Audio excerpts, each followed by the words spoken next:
உலக மொபைல் சந்தை முழுவதையும் சீனா தனது கட்டுப்பாட்டில் வைத்திருந்த ஒரு காலம் இருந்தது. ஆனால் இந்தியா மற்றும் அமெரிக்காவின் பொருளாதார தடைகளால் சீனா தொடர்ந்து நஷ்டத்தை சந்தித்து வருகிறது. இதற்கு சமீபத்திய உதாரணம் SMIC நிறுவனமும் அதன் அறிக்கையும். இதை பற்றி விரிவாக தெரிந்து கொள்வோம். உலக அளவில் மொபைல் போன் உற்பத்தி மற்றும் அதற்கான உதிரி பாகங்கள் தயாரிப்பு ஏற்றுமதியில் சீனா ஆதிக்கம் செலுத்தி வந்தது. ஆனால் இந்தியாவின் சில நடவடிக்கைகளால் சீனாவின் இந்த மார்க்கெட் இப்போது பெரும் பின்னடைவை சந்தித்து கொண்டிருக்கிறது. முதலில் மொபைல் தயாரிப்பு விவகாரத்தில் சீனாவுக்கு இந்தியா பலத்த அடி கொடுத்துள்ளது. இதேபோல் மொபைல் உதிரி பாகங்கள் விஷயத்திலும் சீனா நஷ்டத்தை சந்தித்து வருகிறது. எப்படி என்றால், ஒரு காலத்தில் இந்தியாவில் மொபைல் உற்பத்தி இருந்தது. அதுக்கான பாகங்கள் சீனாவிலிருந்து இறக்குமதி செய்யப்பட்டன. ஆனால் இப்போது இந்தியா சீனாவிலிருந்து உதிரி பாகங்களை வாங்குவதை பெருமளவு கட்டுப்படுத்தியுள்ளது. சீனாவை விட வியட்நாம், அமெரிக்கா போன்ற நாடுகளில் இருந்து சிப்செட்களை பெற இந்தியா திட்டமிட்டுள்ளது.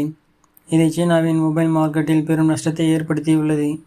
இது மட்டுமின்றி இந்திய அரசு BLI திட்டத்தின் கீழ் நிதியுதவி அளிப்பதால் பல பெரிய சிப் தயாரிப்பு நிறுவனங்கள் இந்தியாவிற்கு வர தொடங்கியுள்ளன. சமீபத்திய அறிக்கையின்படி சீனாவின் மிகப்பெரிய சிப் தயாரிப்பு நிறுவனமான செமிகண்டக்டர் மேனுஃபேக்சரிங் இன்டர்நேஷனல் கார்ப்பரேஷன் அதாவது SMIC பெரும் நஷ்டத்தை சந்தித்துள்ளது. 4வது காலாண்டில் இந்நிறுவனம் 55% இழப்பை சந்தித்துள்ளது. இதற்கு காரணம் உலக அளவிய தேவை பலவீனமாக இருப்பது நம்பப்படுகிறது. சீனாவின் SMIC பல வகையான குற்றச்சாட்டுகளை எதிர்கொள்கிறது. கடந்த ஆண்டு ஹுவாய்க்கு SMIC மூலம் உளவு தகவல்கள் தொடர்பான உதவி வழங்கப்படுவதாக ஒரு ஆய்வாளர் கூறிய போது இந்நிறுவனம் சர்ச்சையில் சிக்கியது. ஹுவாய் மேட் 60 போனில் நிறுவப்பட்ட சீனாவில் மிகவும் சக்தி வாய்ந்த சிப்பை உள்நாட்டிலேயே ஹுவாய் தயாரித்து அது மற்ற நாடுகளுக்கு அனுப்பி உளவு பார்த்ததாக குற்றம் சுமத்தப்பட்டது.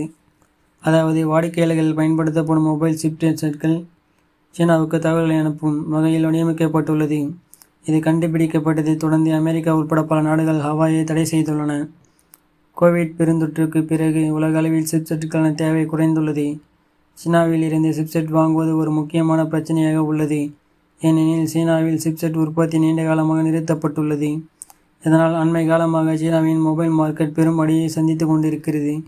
இதில் இருந்து மீள்வதற்கான சாத்தியக்கூறுகள் மிக குறைவாக இருப்பதால் அந்நாட்டில் இருக்கும் பிற நிறுவனங்கள் இந்தியாவை உள்ளிட்ட நாடுகளை நோக்கி வர தொடங்கியுள்ளன.